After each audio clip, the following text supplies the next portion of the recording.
Ladies and gentlemen, welcome to Ozzy Drives. Today I'm presenting the Alfa Romeo Tonale, which is probably one of the worst cars you could buy in 2025, and it's only for people that love the drama. Let's start. Now, don't get me wrong, I absolutely love the design of Alfa Romeos. Look at it.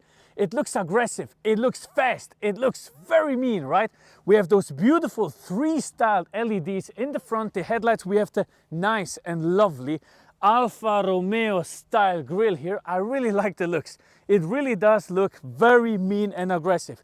Also from the side, if we look here, we have beautiful wheels. The wheel design of Alfa Romeos is always something very special. You could even get it with 20-inch wheels right now. This obviously is the winter tire, so it's not that big.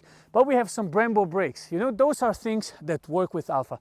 They have good partners. Also the styling from the design on the side, look at it, it's very cool. Some strange features, for example, like this, when you open the door, you like the snake with an electric head, because this is a hybrid. But what is this about, for example? Why is the door taking the mirror with it? I mean, this is really strange. When we continue to look at the back, fabulous looking design. I really love it. I mean it. I don't sugarcoat anything. I really love the design. I really do. It looks nice. It looks aggressive. It looks very mean. However, there is some problems. Let's meet at the front. Here comes the drama part. Let me pop the hood and show you what the engine is all about. Or should I say, here comes the money. Money, money, money, money. And in a terrible way, because listen to this. This car has the 1.3 liter engine that produces 180 horsepower by itself, which is a lot of power for such a tiny engine. It has a hybrid system, 280 horsepower as a total, 6.1 seconds to 100, 205 kph top speed. That's not the thing. But listen to this. There is like 4 engines. There's a 1.5 liter engine. There is this 1.3 liter, there's a 2 liter and a diesel engine. The 1.5 liter has a 7-speed double clutch system. The 1.3 liter has a 6-speed automatic.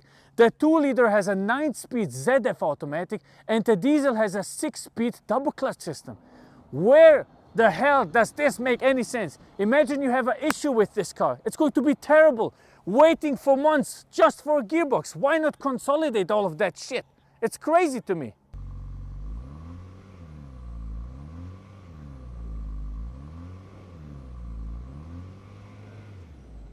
However, here comes something that repays you for a lot of things. You will feel lovely driving this car. It starts with the driver's seat. Look at that. Fabulous, beautiful black and red combination. Nice stitchings, nice integration of the Alfa Romeo logo.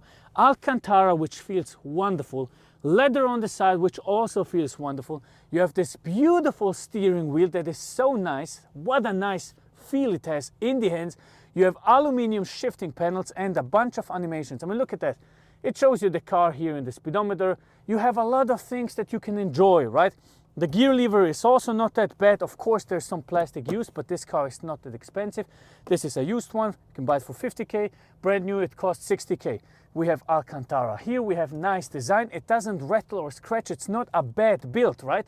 It's pretty solid, actually. Also, we have the roof liner in black, which I personally like a lot. We have obviously the panoramic thing. That is very nice. The front line is nice. The infotainment system is not going to be the easiest one. It's the latest generation of Alfa Romeo infotainment systems. You can get some stuff, right? Ambiental color and so on, surround camera. It is not bad, but it's not like, yeah, it's not like BMW does it, for example, very user-friendly. It's a little bit complicated. Still, you will find yourself going through very quickly. Let's have a look at the back seats. Let's open into the back, and as you can tell, I don't have a lot of space, in all honesty. Look at that. My knees are touching the passenger seat. I don't have a lot of space as an adult in the rear end for my head. What is nice though is the feeling to it is very nice. The leather feels so nice to touch. We have cup holders here, a little bit of an opening for she sacks, and that's basically it. If you have small children, it's a nice car to drive them through city. However, I will tell you one thing. They completely forgot about the interior storage compartment space. You don't have a lot of storage compartment. You can't fit anything in the door, for example, just a little bit. Also in the front, you know, they don't have a lot of spaces, and that's what you need when you have children, right? There's only 2 things, one USB-C and one USB-B charging port, and it doesn't stop there. Another big thing I see is this. It isn't compatible with level 3 charging. That means you can only charge it with 120 volt or 240 volt. 120 will take you around 7 to 8 hours to charge, and 240 will take you 2.5 hours to charge the battery, which has a capacity of 15.5 kilowatt hours. You will only be able to drive around 50 to 70 kilometers on it, depending on your driving style, which is not really good. Let's see what the boot looks like. Now, it isn't that bad actually, it's electric. We have 500 liters of volume right here, which is pretty good, it's decent, right? You can pack a lot of stuff in here, that's nice. You even have a battery charger in the back. But have a look at this, the most Alfa Romeo thing on this car. If you press this button quickly, nothing will happen. If you do a little prayer, God, please, please help me closing the boot of this car. Thank you, God. Thank you. All right, friends, let's start this thing up together. Now, here is what it looks like at startup. We have very nice animations. We have a very nice driver's view. Let's be honest, it looks very cool, really does. I mean, look at that. You can change a couple of things, right? You can adjust what you want to see here. You have this sort of nice navigation system that is integrated very beautifully. This is where the Italians are just the best in its designing stuff. I mean, it looks very nice, really. It doesn't bother you at all. Now start the engine up, put it here into Dynamica, and then you'll see it coming up, and we even have a rev counter, which is pretty nice. But the most beautiful thing is just the steering wheel. Look at that, it makes you feel special. Start button here, very cool. Also the looks of this, I really like the looks. This is your driving modes basically. You have automatic, right? Neutral for your normal drive, and then Dynamica, right? Dynamica, DNA. You can set the suspension to hard, and you can even turn the ESP off. But it's nice. I can't really be mad at this car, really. It has nice styling, right? It really is a nice styled car. I think we should take it for a drive. All right, friends, we're taking the Alfa Romeo Tonale for a drive. There's not a lot of driving modes you can choose from, but it has some settings that are actually very nice. For example, we have obviously A, N, and D. A is fully electric. N is like neutral. Normal, it's going to change between electric and the petrol engine. And you have dynamic. Now, the interesting thing is this. We even have a button for the suspension. And there's a comfort mode. It will put the suspension into a softer mode for you to enjoy. And to be honest, it feels really, really nice. It does really feel nice. It's a very pleasant drive. The steering wheel is so light, you can literally turn it with one little finger. I mean, it's really nice. And it actually handles okay. It's not like it handles bad. You know, Alfa Romeos never feel bad driving. They are very good driver's cars when they work. You know, when you put it into dynamic, the steering wheel gets a little bit harder. It's a nice car to drive. It really is. It's not bad. No, it would be a lie if I would tell you that this feels bad. It doesn't. It feels actually premium. And I feel very comfortable sitting inside this car and driving it around town a little bit. Now, they say it should be pretty quick, right? 6.1 seconds to 100 kph. We can try that right now. I'll put the ESP to off mode, right? I'll put it into manual shifting, and a little bit further down the road we can check this out. Let's stop here quickly. 3, 2, 1, go.